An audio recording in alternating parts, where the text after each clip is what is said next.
Welcome to the channel, first of all.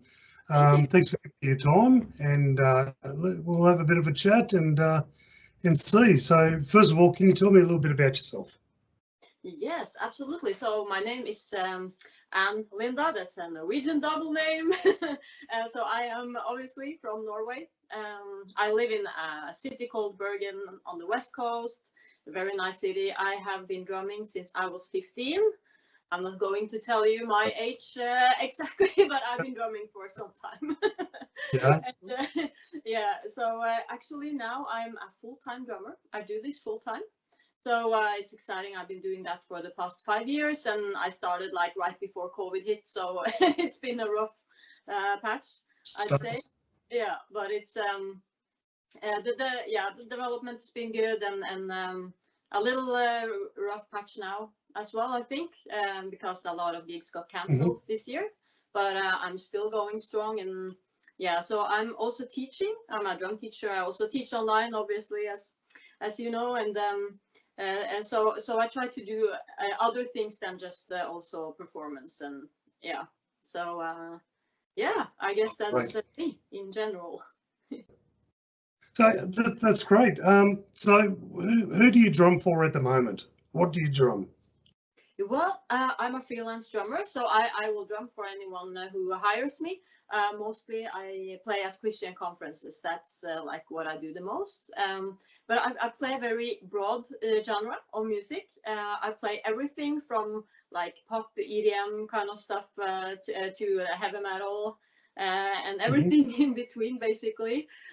So everything from hitting with the brushes, like you showed me, and to the really to really hit it hard, playing double bass pedal, and so I guess for the past 2 years I've been trying to really get into heavy metal because I know that playing that genre, I know it improves your technique heaps and your speed and endurance and everything basically. So I've been really diving into that, and I have this band called Blood Sacrifice, and we have been at it for a couple of years now, and we played our first concert just a few weeks ago. So and that's a heavy metal band. So I do that in addition to the freelancing. Yeah. So and I travel a lot. I travel all over Norway and also Europe sometimes. So yeah, it's been good. It's exciting. You just come back from a tour, yes? Yes, that's right.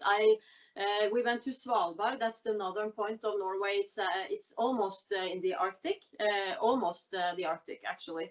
It's the northern most northern settlement in the world, or at least one of them. And then we went from there and all the way down the Norwegian coastline, which is very long by a ship. Or by so that was I've been playing my way from the most northern point in the world almost until to here where I live now. So that was really amazing. That'd be exhausting too, wouldn't it? So and yeah, always on the go. Did you at least have people helping you set up? Actually, I had to do everything myself. Yeah. So this was a low key thing, and not much gear required. It was mostly acoustic, and it was a closed event also. But I always unfortunately have to do my own build my own drum kit and carry everything myself, and it's as you know, as a drummer, it's so I wish I was super famous and I had people to do everything for me, but unfortunately, I'm not there yet. With the now speaking about the build up and then take down of the drums, Yamaha, they've got the lightweight series for all the hardware, and like I haven't got that, but for small little things, I think that would be a really good thing, maybe to have a look at, and because very light, everything's very easy and accessible. Yeah. And you can throw it around everywhere. It's not too heavy. Yeah, that's really great. I love those kind of lightweight drum kits. So I actually have a video with the low volume drum kits that you travel with. So I do that actually quite a lot. Play at small venues with more simple gear. So I have spent a lot of time trying to figure out like, okay, what gear can I use that it's not too heavy, not too much. How can I fit everything into 2 suitcases to bring on the plane, and things like that. So I've been doing that for quite a long time. So so if people watching are into low volume drumming and they need the travel kits to go around with, then you should check out that video. We could probably link to it. I'll put all the links in the description. So from your band and whatever you can send me, I'll put in the links. And and hopefully a lot more people have a look. And so right. So who can you tell me who influenced you the most in drumming? Yeah. So I guess back in the days it was like the more classic drummers, like you Vinje Colura and Mike Portnoy and those names that has been around for a long time. Obviously, listening to a lot of recordings with Steve Smith and all those famous drummers that everyone knows, and probably we are all influenced by them to an extent. But more recently, I started to watch a lot of videos on Drumeo. That's online drumming, online education, and I took some courses there because when COVID hit, then I couldn't travel and tour, and I spent heaps of time behind the drum kit, and it was actually amazing for me to get to study drumming in a way that I'd never had the chance to do, and build my way up, from level 1 until 10, and just take this method. And then I discovered some new drummers, and they have influenced my playing much more because I kind of spent time with them on videos, watching videos. So that would be actually a female drummer. She's her name is Domino Sant'Antonio. You know her, right? Yeah, she's very big on the internet, and her drumming, like she plays simple, but what comes out, it's so groovy, it's so alive, and the way she plays, the way she moves, I was so encouraged and inspired by that. So I tried to really adopt the way she moves, and also to and that you can play simple, but still it comes out so awesome. And then there is a drummer also called Michael Schack. I don't know if you have heard of him. He's from Belgium, I think. He's an EDM drummer, and that's really like not my style. But the thing is that he is so amazing, and he can do any style, and the way he incorporates other styles into his EDM drumming is just amazing, and he inspired me so much. So I took all his courses and tried to adopt also the way, some of the fills and the principle that he's using, and also that he's so tight. It's super tight. It's like this drumming machine, but he's still alive in a way. Yeah. And also I have taken Todd Zuckerman's courses. Don't know. I know him. Yeah, from Styx. Yeah. He's also amazing. He's an amazing teacher, and his arsenal it's just so broad, and so he has also inspired me a lot. So I guess those 3, but also like heaps of female drummers. You were mentioning Jen Ledger. She's amazing. I loved her for years. And also I think Hannah Ford. She played with Prince. Hannah Welton is her name now. Yeah, Hannah Ford Welton. She's also amazing, and she played with Prince, and so there are many female drummers that are also very well known that you guys probably know, and Well, this is Annika Knowles from Germany as well. Annika. I love her. Yeah, she's amazing. Yes. She's fantastic, and obviously we covered Jen Ledger and also Emma Taylor. You know, we spoke about her before. I was happy I was able to get her. I was happy to have her on the channel, and it's great. It's like I said before, we're always learning, we're always evolving, and we always pick up different techniques of stick control, things like that. As like you don't know unless you look for it. You know, so simple things like where to hit the hi-hats. You know, I mean, most drummers just hit the edge when they first start. You know, and then it's always the same level, whack, whack, whack, and there's no rhythm to it, and so now it's like you use it sort of Yeah, you use that. Yeah, that's so good So that can it enhance gives, the drumming, really. it does, and it also gives the song a bit of time to breathe as well. So you're not just smashing things together and hope the song can get through. So yeah. So can you tell me about your drums that you use, the main set Hmm. for your heavy metal band? That'd probably be a good start. Yeah. So the thing is that I use so many different drum kits. It depends on the gig. So a lot of low volume stuff, but I can cover that after. But so for the heavy metal, the thing is that we are using a rehearsal space or renting a rehearsal space for that. So then there is a pro kit in that room, and to be honest, it's horrible. So that's just what I'm using for that. And when I play live, I had to actually borrow a kit from my church, which is not good either. I think that's a cheap pearl export, something like that. Okay.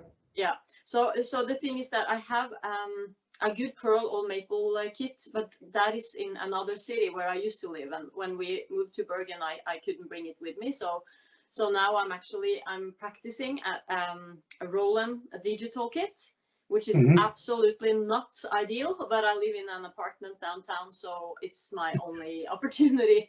I guess most drummers can relate. If you live in an apartment, you have Yes. to use that. So it's for practicing and not for using on the stage. So right Yeah. now, I feel that I lack a good drum kit, an acoustic Mm. drum kit that I can play metal on, because I use low volume kits mostly because I travel a lot and I play at smaller venues and more acoustic sounding gigs mostly. So that's what I use when I travel. So the low volume gear is like my main thing.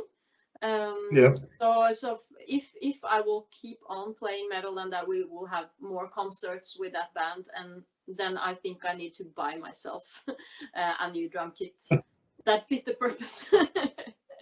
Yeah, but I do have Uh, some cymbals though. yeah. What symbols do you use? So I am a fan of pasty cymbals, but I Yeah. also like Siljan. But the thing is that I have discovered the Dream cymbals. Are you familiar with those? No. No. They are awesome, and they are not too expensive. If we're talking about prices, Hmm. then they are maybe 1/3 of the pasty cymbals, and in my opinion, they are equally good. They're really awesome. Of course, Hmm. cymbals are a matter of taste, and it depends on the setting, and every drummer is different, and all this.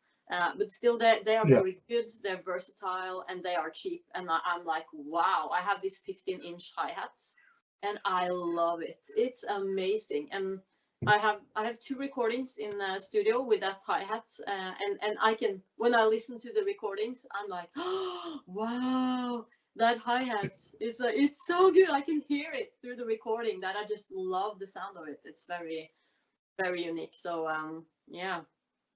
Yeah. I mean, I've all mine is pasty, Hmm. so all my symbols. I've got some like the Iron Maiden sets. That's a hi hat, the 14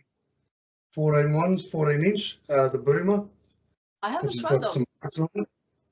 So there's those ones, but the majority of my symbols here, 602s. Oh yes, I love that series. It's great. It's great. They are Yeah. very versatile, but not so good for metal. Yes, yeah, I mean they're a great sounding symbol. Mm. Got nice sustain. They're just they sound fantastic. And so I got the 17-inch one, 15-inch hi-hats, Mm. 602, and Nice. a 22-inch ride. Fantastic. So I would love to buy those symbols. I have the Dark Energy series in pasty, and it's awesome. I love it, but I also love the 602 series. It's amazing. But yeah, the drum that, kit that behind you, what brand is your drum kit? so that's Mapex. Uh-huh. So Mapex, Mm-hmm. because obviously I like Iron Maiden, so I can't find a 6-inch tom, but so I got the 8, 10, 12, 14, 16 Mm, cool. in the toms. Mm-hmm. The 22-inch, obviously, kick drum. At the moment, I've got the Chris Adler snare, the Chris Adler from Lamb of God. Okay. Oh, He's got his yeah. own snare. Awesome. So that's a 12 by 5.5-inch snare. So very small, but a lot of crack to it. Wow, So, that's cool. Yeah, snare drums, they are so important. I have a Benny Greb signature snare.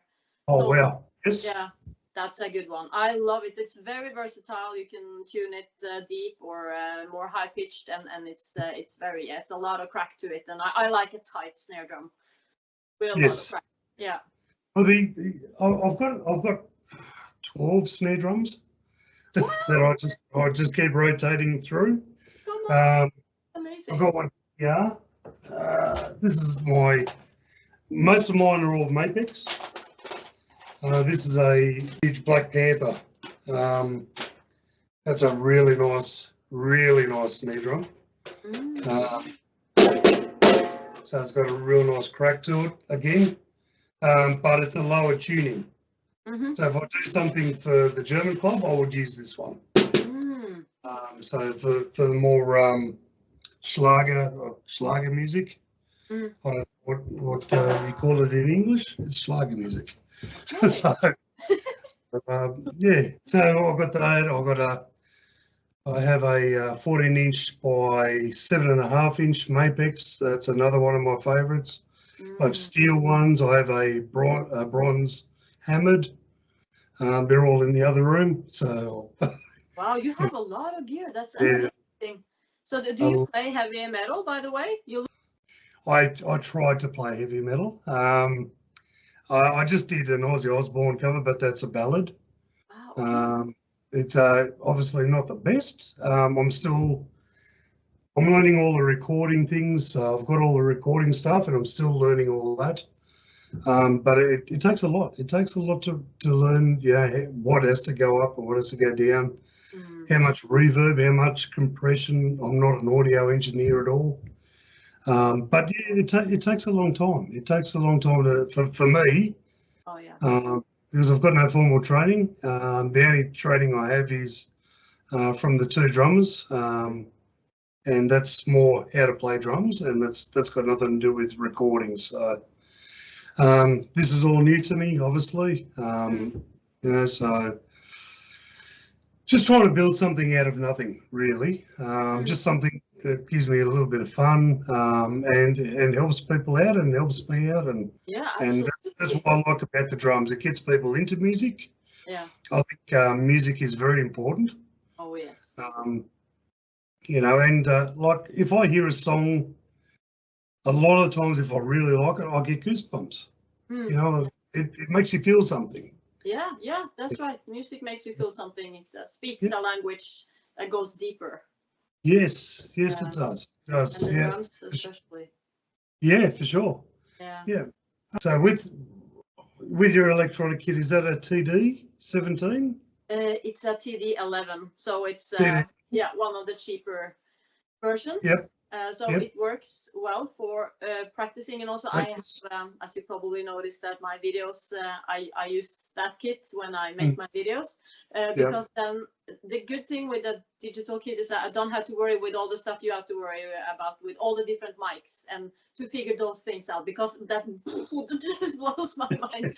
I cannot even begin to start doing what you are doing. So I figured with the digital kit everything is just easier. You just plug it into the sound card and your iPad and there you go. So it's. And off you go. Exactly. Yeah. Yeah. I've done a couple of covers, and I've done a Van Halen one, a proper Van Halen one, not the one that I've got up there, but I'll put all the mistakes up as well. I don't try and pretend I'm something that I'm not. So when I do a drum cover, it's got mistakes. I drop sticks. Cool. I like it. Everything goes in there. I don't edit it out. But with the rolling kit, I hit record, and it sounds almost like a CD.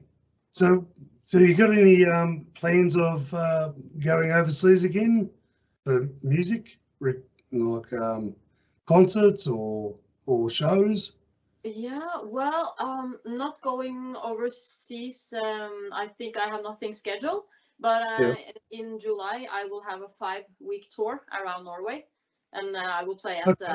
many different conferences up north and down south, and yeah, so that is busy. July is like my busy month, and it's jumping from one conference or festival to another, basically.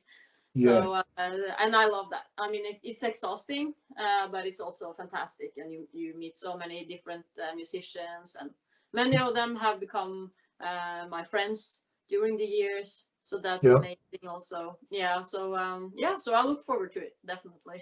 So what platform do you teach? Do you just do video or do you do one-on-one?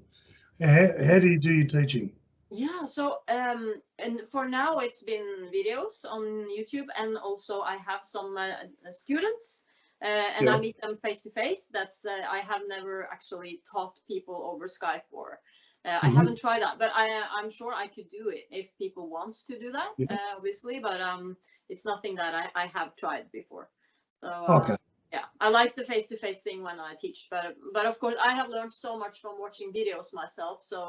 Yeah.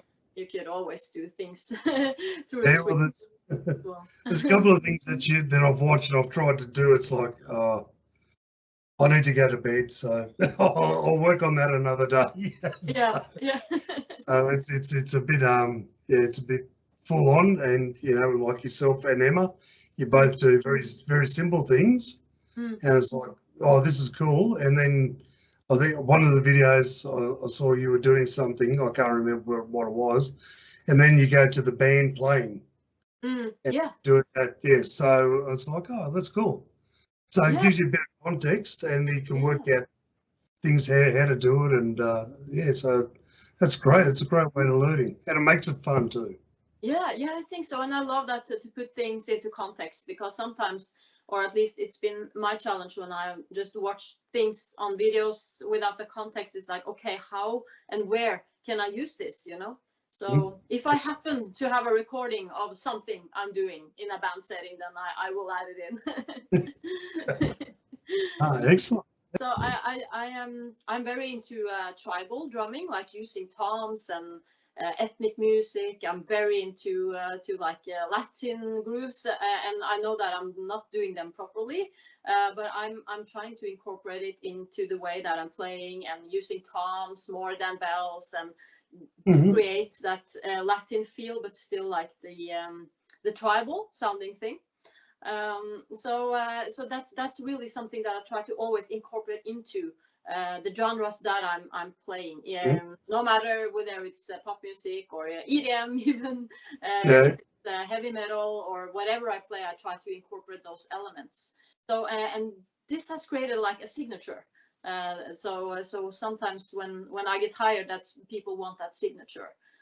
Yeah. So it's my advice to all the drummers out there that really work on your signature and try to figure out like, what do you want to express, what do you Hmm. want to release on the drums, and how do you want to sound. And so for me it's been many years of trying to discover like who I am, and what do I want to express, and what's my signature, and also using sticking patterns. I guess you guys can also see it when I teach that. I usually like to teach about sticking patterns or rudiments and how you can apply them. And I also Hmm. like to apply them in a tribal kind of way, tribal sounding. So that's like what I experiment with a lot, Yeah. and try to come out with new solutions and new sounds and new orchestrations that reflect what I carry in a way. Yeah. Yeah. Yeah, Okay. Understand that. I'll put a link in everything. yeah, And, that would and be great. have you got any merchandise or anything like that, or that's a bit too early, or? So merchandise? Oh yeah, no merchandise. I don't have, unfortunately. Maybe that will come in the future. That would be good. What about drumsticks? What drumsticks do you normally use? Before Normally, changes, I guess. yeah, Vic Firth 5A often. That's yeah, very basic, and or the Drumeo Sticks 5A. But that's when I play more heavy things, because Right. the thing is that I am in many low volumes setting. Yeah. settings. So then I have something here. I can show you. Those are my homemade brooms. Or actually, I didn't make those. I got them from someone, but they are homemade. And I actually play a lot of like percussion kind of stuff on the toms. I also use often hand drums as toms. That's also one of my specialties. You can see in one of the videos, the low volume travel kit thing. And these are amazing for a low volume sound. But if you have reverb on the drums, then it sounds really amazing. And you bring out something very it's beautiful. It's just beautiful when you play the toms with these things. And I also use actually on the toms quite a lot these. Oh yeah. Yeah, the mallets. These are the mallets, used a lot. And so brushes, like you showed me that you have also bought a pair of brushes. And I use also these kind of broomsticks. They are a little bit smaller than the ones I first showed. So we're made for you. Can you just show them how it all is, and like just bring it up? They're the ones you bought those? Yes, these I bought. So these are ProMark broomsticks, and they are awesome. If I also often play with my snare strainer off in low volume settings, and if you use this play 16th notes on the snare, for instance. It's an awesome sound, and it give you a good sound on the toms as well. Obviously, you need to mic the toms because they don't make a lot of sound. Make a lot of voice, So that's kind. I had to like try to adapt my playing in a way into low volume settings and low volume gear, and that has become my specialty.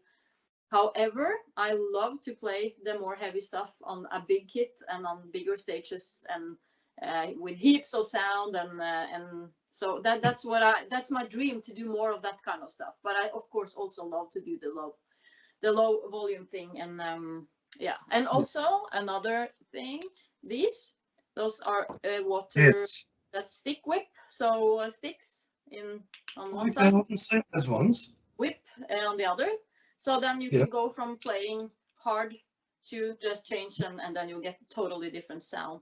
So sound and texture and things like that, I have been experimenting with that a lot because I was forced to. So I cannot only stick to the 5/8. I actually had to like really find my way to how can I express myself without making too much noise, and to blend in with the other musicians and the setting, the genre that I'm playing. So these things are very, very important as well. So that's the only ones I have these ones. So they're just the skewer type, the wood ones, and they're low volume as well.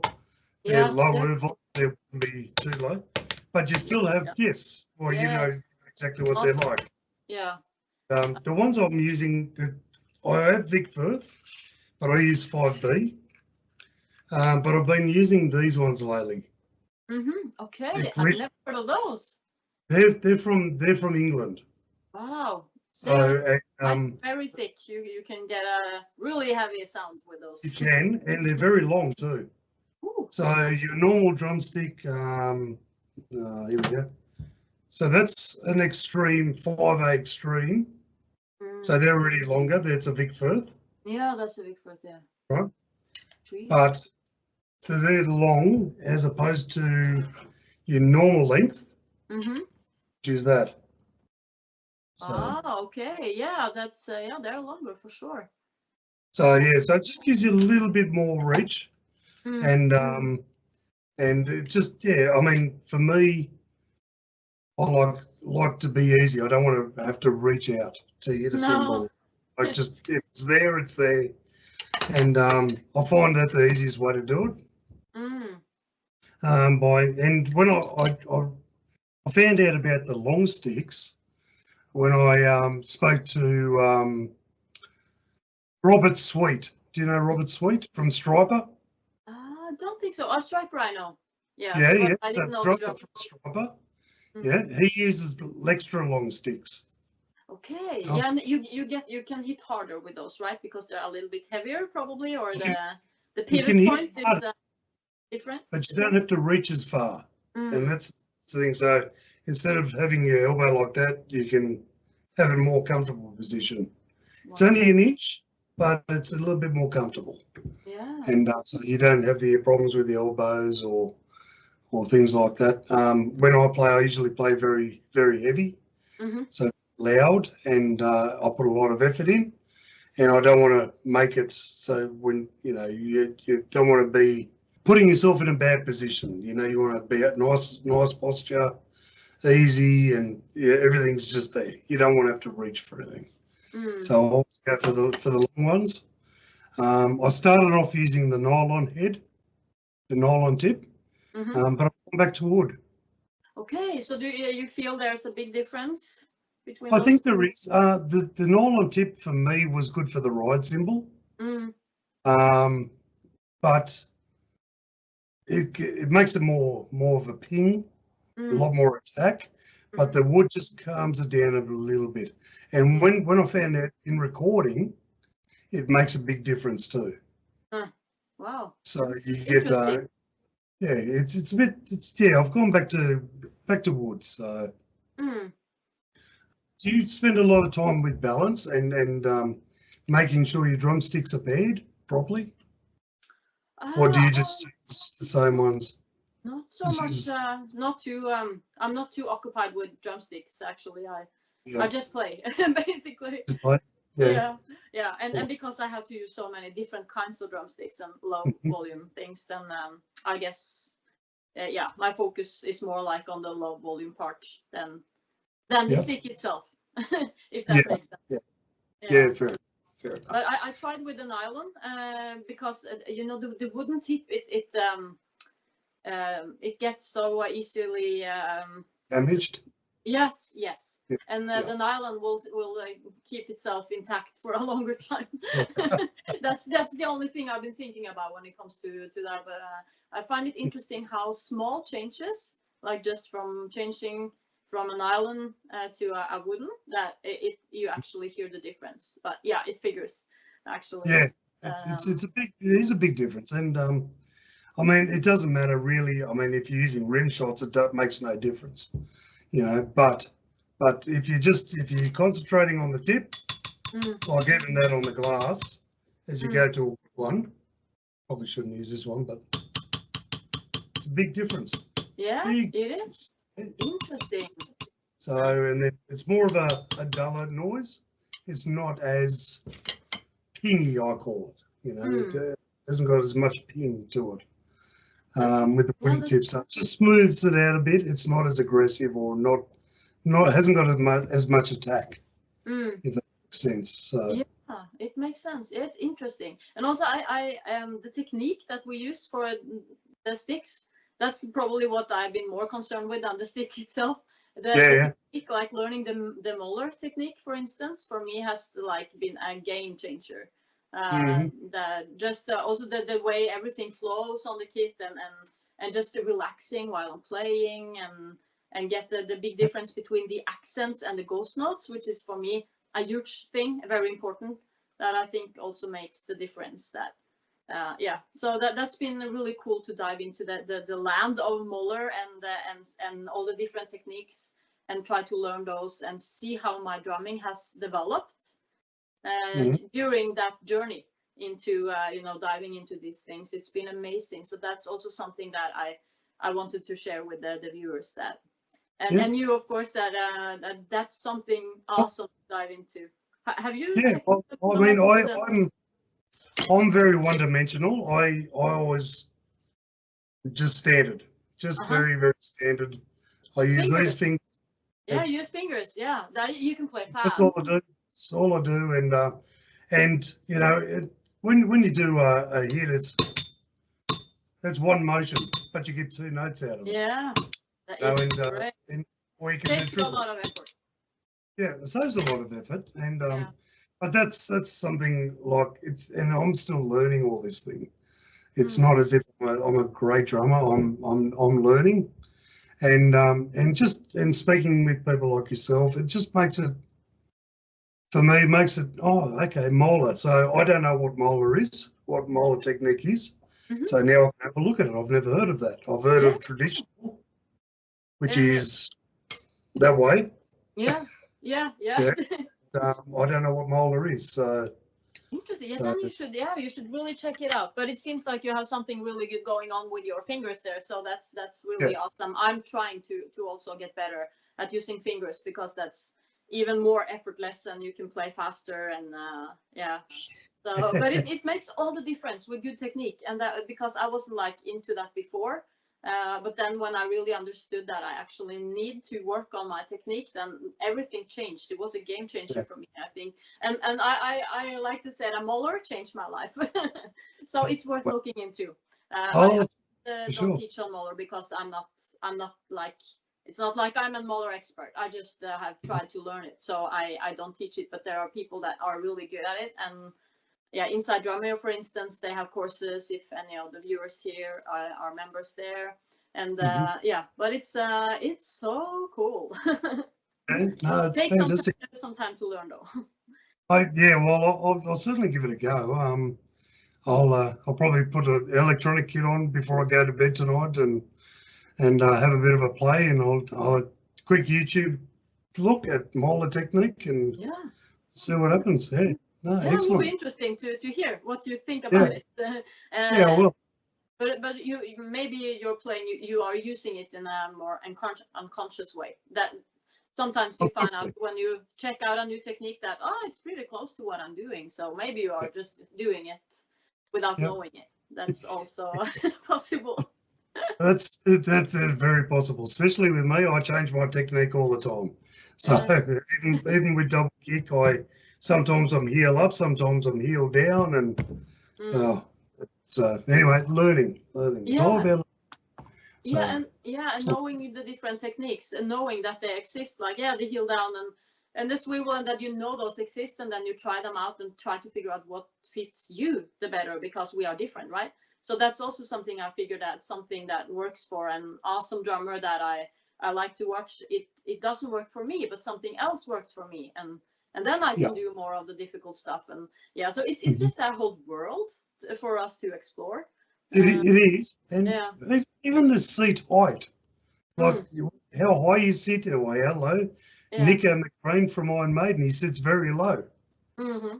His knees are right up, and a friend of mine, he plays very high. The seat's all the way to the top, Mm, and so it's like, well, I played once on his kit, mm.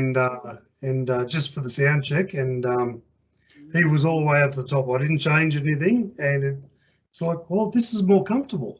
Yes, yes, I'm sort of in the middle yeah. normally, but it's like it makes sense because you want your leg, especially for the double kick, to fall down.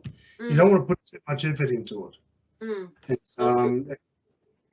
so I've found while raising it, I've stepped forward a bit more, Mm, and the leg straight away goes down. mm. It's just a bit hard to do rim shots because you keep hitting your thigh. Yeah, that's a problem. There are so many issues with this, like, and also Yeah, the distance between the hi hat and the snare, yeah. so that you will not get this from the snare. There are things Let's that just try open hand and yeah, but all these things, but it's fun. It's still fun. So it's still fun, and I so think that's it boils down to this one thing that it's fun. It's supposed to be fun, and you can study like for hours different techniques and things and way to do it. And but I guess the bottom line is that if you don't find that to be fun, then don't do it. Just have fun while playing. I'm a nerd, so I like to study all these things. But for people who are not, then it's yeah, better just to have fun and play along with songs like you also talked about, and you can make drum covers and just play along to music. I do that a lot. That's of course the way I learn songs for my gigs. But I hmm also like that in general because it's just good. It's playful and it's fun and it's very much like the setting that you will use it anyway. yes, So yes, it's good yeah. practice. I mean, if you're sitting there reading drum music, for me, I can't read it. But if I was to read it, I'd be concentrating too much on the music, then putting the feel into the drums. Mm, Because yeah, you got to hit the tom. Yes, okay, hit the tom, and then you got to hit the snare, and then you hit the ride or the hi-hat or whatever you've got to hit. But it's almost robotic for me until you learn the song. Once you learn the song, obviously, then you get the the feel of it. Yeah. But read it, it's very hard, and I can't do that. So, well, I can't. No, I can't. I haven't learned how to do that yet. So, it makes it hard. But anyway. Yeah. No, Work in progress. Yeah, that's good. Yeah, sorry, I had more on my heart, so I just had to. No, that's no problem. Thanks again for jumping on and having a chat with us, and sharing your experiences, and yeah, it's been fun, and yeah, it's really great.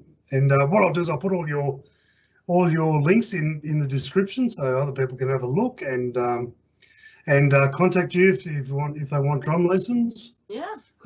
See what they can do and what you can organise with them, and yeah, and if you come with any merch, if you come out with any merch, then we can we can add that to the description at some point too. Yeah, cool. That's great. Thank you so much. I love what you're doing here, and so nice having a chat about the drums. And, yeah, absolutely. Nice to meet you as well. So good luck with your drumming. Nice to meet you too. Everything. Yeah.